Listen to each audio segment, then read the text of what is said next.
हाय दोस्त, राधे राधे। आइ काल्हि एगो बात पता है अहाँके? आइ काल्हि लक्ष्मीके कहै छै से लक्ष्मी कहै छै जे बेटा पैदा करत तकरा कहत कि बाप रे बा हमर घरवाली साक्षात लक्ष्मी। आँय ओकर प्यार पड़लै, एना भेलै, बेटा जन्म भेलै घरमे। हमरा घरवाली, हमरा बेटा भेल हैं, बेटा भेल हैं, बेटा भेल हैं, हमर घरवाली लक्ष्मी। ठीक, आब ओहि लक्ष्मीके जे लक्ष्मी भेलै हैं, लक्ष्मा बेटा, ओहि लक्ष्माके जखन बियाह ठीक होइ छै, मतलब बियाह करैके रहै छै, तखन ओ दर दरके ठोकर अथी कहता, एगो लड़की देखियौ ने, नीक लड़की देखियौ ने, कतौ से देखियौ ने से अथी बेटाके बियाह करैके यऽ। तऽ तहिया तोहर लक्ष्मी कतऽ गेल रहौ? आइ तऽ फेर जे छै से बेटिएके चक्करमे पड़ल छी। तऽ लक्ष्मी बेटा नहि होइ छै, आ बेटा जन्म देलासँ नहि होइ छै लक्ष्मी।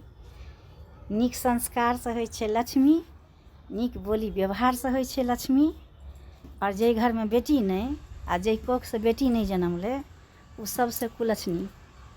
ताहि दुआरे बेटा आओर बेटी दुनू जरूरी छै।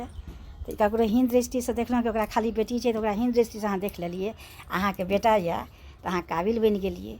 तऽ फेर अहाँके काबिलपनी के अहाँके दूर करत? बेटिएवला।